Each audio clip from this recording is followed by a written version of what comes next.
नमस्कार।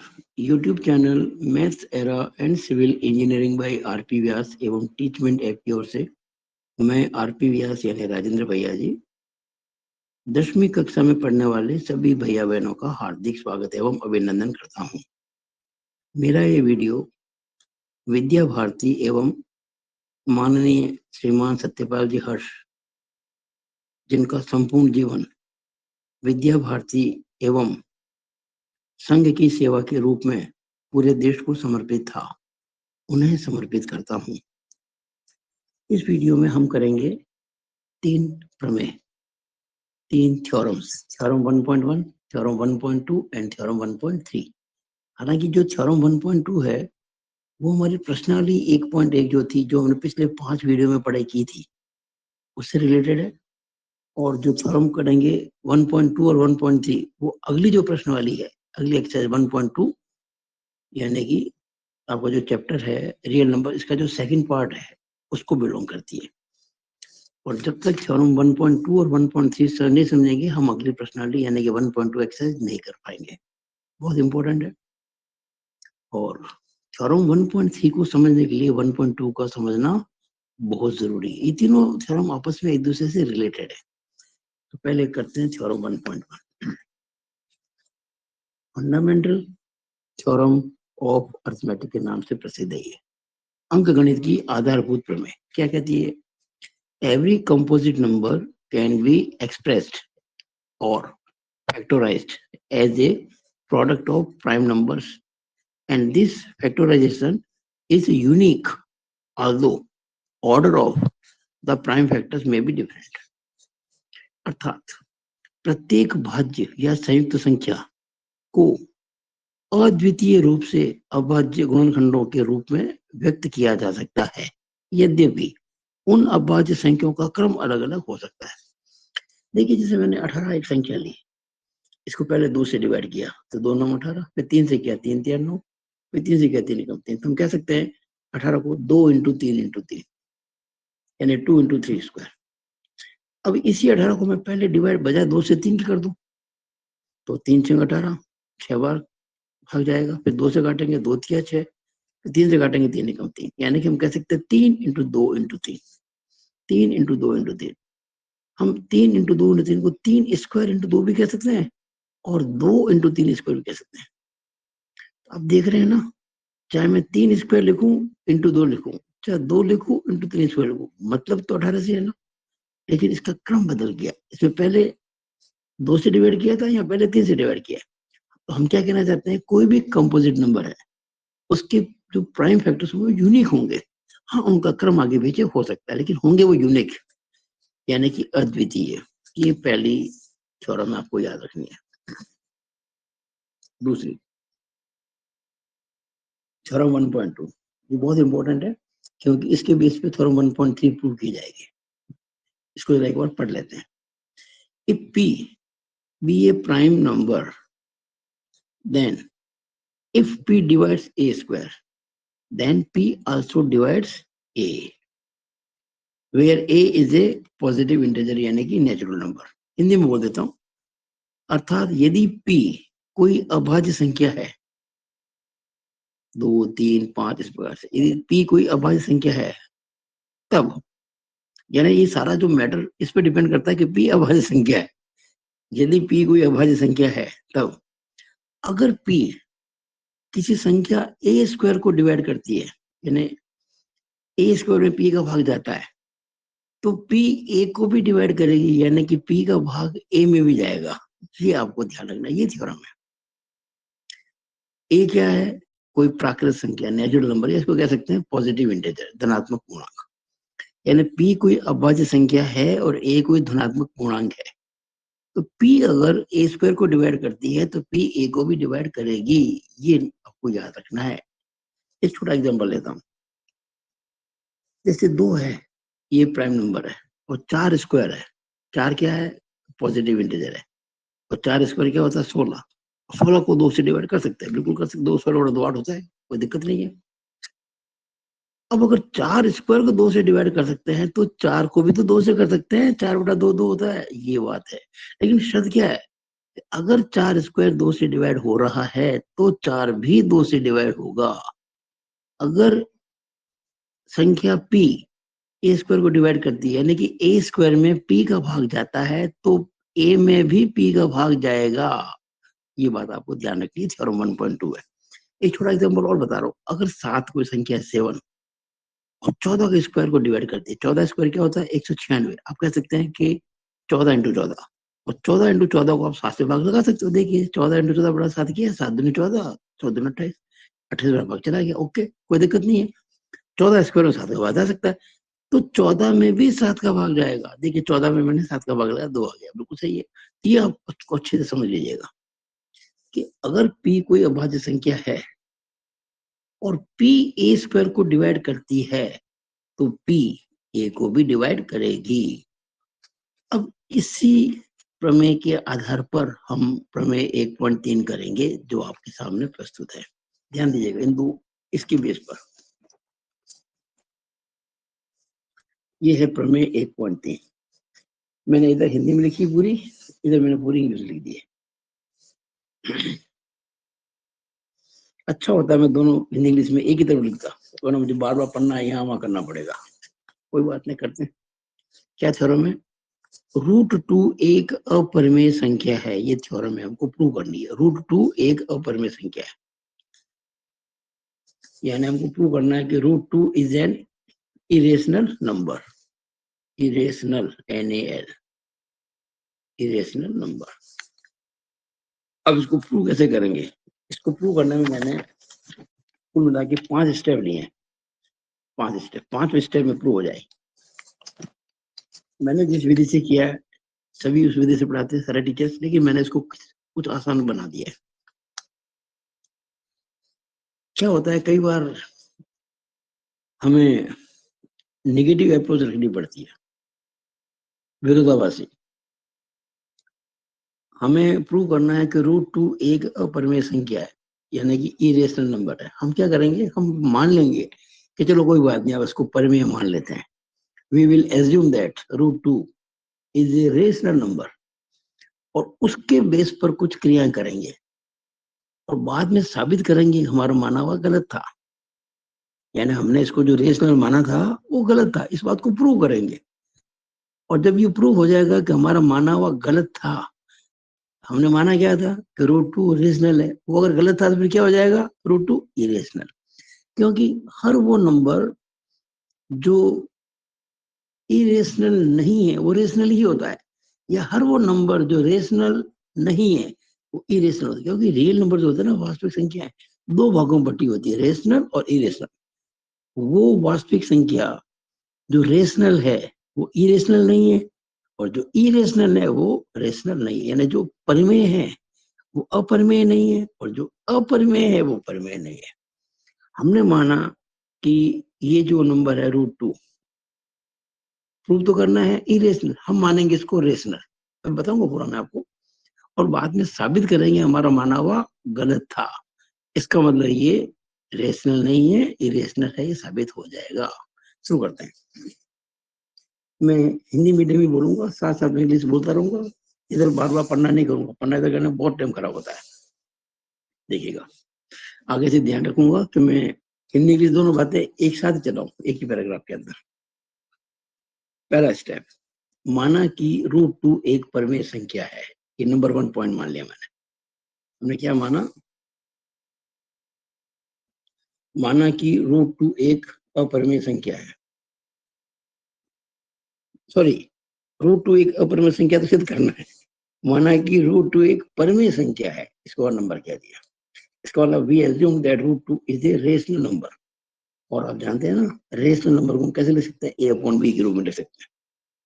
और a और b क्या होता है, दोनों इंटेजर्स, और b जीरो नहीं होना चाहिए। हमने वीडियो नंबर 1 में सीखा था। तो हमने √2 को मान लिया a/b, where a and b are integers and b is not equal to 0। लेकिन यहाँ एक कुछ विशेष बात माननी है हमको। हम ये a और b जो है इंटेजर्स तो मान ही रहे हैं, पर साथ साथ इनको मान रहे हैं सह अभाज्य संख्याएं, को प्राइम नंबर। आपको छोटी सी बात बताता हूँ, देखिएगा। जैसे कोई मान लीजिए रेशियो है 6/8, हालांकि ये एक नंबर रेशनल है क्योंकि दोनों इंटीजर्स हैं और 8 जीरो नहीं है, लेकिन हमने इसको प्रॉपर वे में लिखना है। इसको जितना सिंप्लीफाई कर सकते हैं वैसे लिखना है। जैसे काटा 2 से काटा, 2 तिया 6, 2 चौक 8, 3/4। यानी मैं 6/8 लिखूं या 3/4 लिखूं, एक ही बात है। लेकिन ये प्रॉपर फॉर्म है, कौन सा? को प्राइम नंबर। ये 3 और 4 जो है वो को प्राइम नंबर है, सहअभाज्य है। 3 और 4 दोनों संख्या एक साथ सिवाय एक के और किसी से कैंसिल नहीं होती है। आप कहेंगे सर 4 में तो 2 का भाग जाता है। अभी 4 में 2 का भाग जाता है, पर 3 में तो 2 का भाग नहीं जाता ना। इसलिए 3 और 4 जो दोनों एक साथ देखा जाए तो को प्राइम है, सह अभाज्य संख्या है।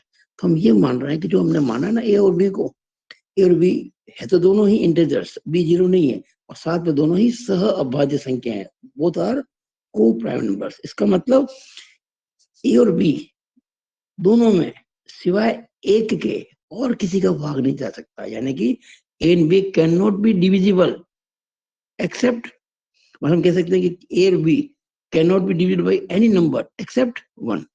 एक के अलावा किसी और से डिवाइड इसको नहीं कर सकते, ये हमने बता दिया आपको। ये पहला स्टेप क्लियर हो गया। अर्थात हमने ये माना है कि ए और बी एक साथ एक के अतिरिक्त अन्य किसी भी संख्या से विभाजित नहीं होती है। अब स्टेप 2, अब क्या है, जैसे √2 को हमने a1 भी माना था, तो हम क्रॉस मल्टीप्लाई करेंगे, √2 इंटू बी बराबर a इंटू 1, यानी कि √2 equal to √2b equal to a। दोनों और स्क्वायर करेंगे, √2b का स्क्वायर इजिकल टू a का स्क्वायर। √2 का स्क्वायर 2 होता है और b square is equal to a square, तो 2b square is equal to a square. इसको मैंने नंबर 1 कह दिया। अच्छा, वो जो बात थी ना, हमने माना था ए और बी दोनों सह अभाज्य संख्याएं हैं, इसको 2 नंबर कहा मैंने। स्टेटमेंट नंबर 2, वो स्टेटमेंट नंबर 1 है। √2 एक परमेय संख्या जो हमने माना था, वो स्टेटमेंट 1 था। ये स्टेटमेंट 2 है, कथन 2 है। और ये जो संबंध बताया मैंने 2b स्क्वायर इक्वल टू, इसको मैंने रिलेशन नंबर 1 का है, स्मॉल 1। अब 2b स्क्वायर बराबर a स्क्वायर है, यानी कि जो 2 है वो a स्क्वायर को डिवाइड करता है। 2 डिवाइड्स a स्क्वायर। देखिएगा, अगर मैं a स्क्वायर को 2 से डिवाइड करूं, a स्क्वायर की वैल्यू कितनी है? 2b square. तो मैंने a स्क्वायर को 2b स्क्वायर कह दिया, अपन 2 2 2 कट गया, b स्क्वायर आ गया। यानी कि a स्क्वायर को जब 2 से डिवाइड करेंगे तो b स्क्वायर आएगा। यानी हमने ये कहा है कि अगर 2b स्क्वायर की वैल्यू a स्क्वायर है तो a स्क्वायर को 2 से भाग दे सकते हैं, या 2 a स्क्वायर को विभाजित करता है। अब आप देखिएगा, 2 है एक प्राइम नंबर अभाज्य संख्या, और a एक है नेचुरल नंबर। अब जो थ्योरम 1.2 क्या कहती है, अगर 2 a स्क्वायर को डिवाइड करता है तो 2 a को भी डिवाइड करेगा, क्योंकि 2 अभाज्य संख्या है, प्राइम नंबर है, और a एक धन पूर्णांक है, पॉजिटिव इंटीजर है, अतः 2 a को भी डिवाइड करेगा। ये थ्योरम 1.2 कहते हैं, प्रमेय 1.2 से। इसको मैंने स्टेटमेंट नंबर 3 कह दिया। अब अगर 2 a को डिवाइड करेगा तो मैंने a को मान लिया 2c। भाई जब a में 2 का भाग जा रहा है तो हमने a को 2c मान लिया। 2c को 2 से भाग लगा सकते हैं ना, 2c को 2 से भाग लगाएंगे तो 2 कट जाएगा, c आ जाएगा। ये बात क्यों कही मैंने कि अगर 2 a को डिवाइड करता है तो हम a को क्या मानेंगे? 2c, क्योंकि 2 a को डिवाइड करता है, इसलिए हमने a को 2c मान लिया। 2 इंटू सी, ध्यान रखना, 2c नहीं है। मतलब ये होता ना एक सब्जेक्ट, एक हिंदी का शब्द, ये व्यक्ति दोषी है तो दोषी मत मान लेना इसको, ये 2 इंटू सी है। ये हमने माना a is equal to 2 into c, into मानते बीच में कुछ इंटू होता है, a बराबर 2 इंटू सी। अब a इजिकल, अच्छा मैंने क्यों माना a को 2 इंटू सी, क्योंकि ये बात अभी हमने आपको की है कि 2 a को डिवाइड करता है, 2 a को विभाजित करता है, इसलिए हम a को 2c मान सकते हैं। हमने a को 2c मान लिया। अगर a 2c है तो a स्क्वायर क्या हो जाएगा? 2c का स्क्वायर, यानी a स्क्वायर क्या हो जाएगा? 4c square. अब a स्क्वायर की वैल्यू क्या थी? 2b square. ये देखिएगा, ये देखिएगा, a स्क्वायर की वैल्यू कितनी है? 2b स्क्वायर, दिख रहा है? तो हमने क्या किया, यहाँ a स्क्वायर को 2b स्क्वायर लिख दिया, इजिकल टू 4c स्क्वायर। तो 2 4 से कट के 2 आ गया, 2 दूनी 4, तो b square is equal to 2c square. अब फिर देखिए, अगर बी स्क्वायर बराबर टू सी स्क्वायर है तो हम कह सकते हैं कि जो 2 है वो बी स्क्वायर को डिवाइड करता है, क्योंकि जो बी स्क्वायर की वैल्यू 2 सी स्क्वायर है और 2 बी इसको 2 बी स्क्वायर को डिवाइड करता है, ठीक है ना, 2 बी स्क्वायर को डिवाइड करता है। देखिए मैंने बी स्क्वायर को 2 से भाग लगाया, बी स्क्वायर क्या है 2 सी स्क्वायर, 2 सी स्क्वायर को 2 से भाग लगाया तो कट के सी स्क्वायर आ गया, यानी कि बी स्क्वायर को 2 से डिवाइड कर सकते हैं। ऐसा इसके कारण है कि b square equal to 2 c square है, यानी कि 2 बी स्क्वायर को डिवाइड करता है, it means 2 divides b square. अब फिर वही बात हो गई, 2 है प्राइम नंबर, बी है पॉजिटिव इंटीजर, अगर 2 बी स्क्वायर को डिवाइड करता है तो 2 बी को भी डिवाइड करेगा, थ्योरम 1.2 से, क्योंकि 2 एक अभाज्य संख्या है और बी एक धनात्मक पूर्णांक है, इसलिए अगर 2 बी स्क्वायर को डिवाइड करता है तो 2 बी को भी डिवाइड करेगा। ये स्टेटमेंट नंबर 4 है। अब देखिए ये 2 कथन जो हमने बनाए, ये चौथा क्या कह रहा है, 2 बी को भी डिवाइड करता है, और एक तीसरा क्या था तीसरा क्या था कि 2 ए को भी डिवाइड करता है। क्या आप इससे निकालते हो कंक्लूजन, क्या निकालते हो इसका एक सार? ये कहता है कि 2 ए को डिवाइड करता है, स्टेटमेंट नंबर 3। और स्टेटमेंट 4 कहता है कि 2 बी को भी डिवाइड करता है, यानी 2 जो है ए को भी डिवाइड करता है और 2 जो है बी को भी डिवाइड करता है, यानी कि ए और बी सिवाय 1 के किसी अन्य संख्या 2 से भी डिवाइड होते हैं। इसका मतलब ये हो गया कि ए और बी सह अभाज्य नहीं है, यानी कि को प्राइम नंबर्स नहीं है। 3 व 4 से 2 ए को भी और बी को भी दोनों को डिवाइड करता है, इसका मतलब ए और बी सह अभाज्य संख्याएं नहीं है। इसको मैंने कह दिया स्टेटमेंट नंबर 5 कि ए और बी सह अभाज्य नहीं है। अब देखिए शुरू में हमने जब माना था, यहाँ पे स्टेटमेंट नंबर 2 क्या कहता है कि ए और बी सह अभाज्य संख्या मान के चले थे, हम मान के चले थे कि ए और बी सह अभाज्य यानी कि को प्राइम नंबर है, ये माना था हमने, स्टेटमेंट नंबर 2 था। और स्टेटमेंट नंबर 5 क्या कहता है, वो कहता है कि ए और बी सहभाज्य संख्या नहीं है। ये दोनों जो कथन है, ये जो 2 स्टेटमेंट है, दूसरा और पांचवा, एक स्टेटमेंट कहता है कि ए और बी को प्राइम नंबर है और एक कहता है ए और बी को प्राइम नंबर नहीं है। ये दोनों स्टेटमेंट एक दूसरे के ऑपोजिट है, विरोधाभासी है, कॉन्ट्राडिक्शन में है, ये दोनों एक दूसरे का विरोध करते हैं। इसका मतलब विरोध क्यों हो रहा है, हमने जो एज्यूम किया था शुरुआत में वो गलत था, वो हमने सही एज्यूम नहीं किया। अब ये अगला स्टेप है, लास्ट इस प्रॉब्लम का, स्टेप नंबर 5। अर्थात स्टेप 1 में हमारे ये मानना कि √2 एक परिमेय संख्या है गलत है, यानी हमारा ये एज्यूम करना कि √2 एक परिमेय संख्या है। ये देखिएगा मैंने शुरुआत की थी, माना कि √2 एक परिमेय संख्या है, assume that √2 is a rational number. ये एजम्पशन हमारा गलत था। अगर हमारा एजम्पशन गलत था कि √2 एक परिमेय संख्या, इसका मतलब सही बात क्या होगी कि √2 परिमेय संख्या नहीं है, और जो संख्या परिमेय नहीं होती है वो अपरिमेय होती है, यानी कि √2 एक अपरिमेय संख्या है। फिर लिख रहा हूं, अर्थात स्टेप 1 में हमारा ये मानना कि √2 एक परिमेय संख्या है गलत है, अर्थात √2 एक अपरिमेय संख्या है, इति सिद्धम, हेंस ट्रू। तो मैं आशा करता हूं कि मैंने इसको बहुत ही आसान प्रकार से समझाने की कोशिश की है, बहुत ही सरल भाषा में। इससे अधिक सरल कुछ हो नहीं सकता। हर वो विद्यार्थी, हर वो स्टूडेंट, हर वो भैया बहन जिनको ये प्रमेय समझ में नहीं आई हो, मुझे आशा है कि इस वीडियो को देखने के बाद में उन सभी को ये प्रमेय बहुत अच्छे से समझ में आ जाएगी, और इस प्रमेय के आधार पर ही प्रश्नावली 1.2 के प्रश्न हल किए जाएंगे। इस बात को आप ध्यान में रखें। मैं आशा करता हूं कि आप लोगों को समझ में आ रहा होगा, और मेरी आपसे ये आशा भी है कि आप सभी मेरे इस वीडियो का, ये जो मेरा ये यूट्यूब चैनल है maths era and civil engineering by RP Vyas, इस यूट्यूब चैनल को आप सब्सक्राइब करना है। अगर आप ये चैनल सब्सक्राइब करेंगे तो मेरे वीडियोस आपके पास आते रहेंगे, और आपकी पढ़ाई बहुत अच्छी होगी 10वीं क्लास की पूरी, बिना किसी कोचिंग के, ट्यूशन के आप 100% मार्क्स भी ला सकते हैं। और सबसे बड़ी बात क्या, जो मैं सभी के लिए कह रहा हूँ, मुझे आप इस नंबर पर व्हाट्सएप मैसेज छोड़ सकते, कॉल नहीं करना प्लीज, ओनली व्हाट्सएप मैसेज, अपना पूरा परिचय देते हुए कि भैया जी मैं उस विद्यालय में पढ़ता हूँ या पढ़ती हूँ, मेरा ये नाम है, इस शहर में हूँ। कोई जरूरी नहीं कि राजस्थान से हो सकता है कि किसी और शहर, क्योंकि सीबीएसई कोर्स है ना, सेम ही है, आरबीएसई सीबीएसई कोर्स एक ही है ना। इन वीडियोस का हवाला देते हुए, इनको रेफर करते हुए मुझसे कोई भी प्रॉब्लम पूछेंगे मैं सॉल्व करूंगा बिना किसी फीस के। It is my gentleman promise, ये मेरा आपसे पक्का वादा है। लेकिन आशा करते हैं कि आप लोग सभी वीडियो को लाइक करेंगे, शेयर करेंगे, कमेंट्स भी डालेंगे और मेरे इस यूट्यूब चैनल को सब्सक्राइब जरूर करेंगे। It is all over about this video.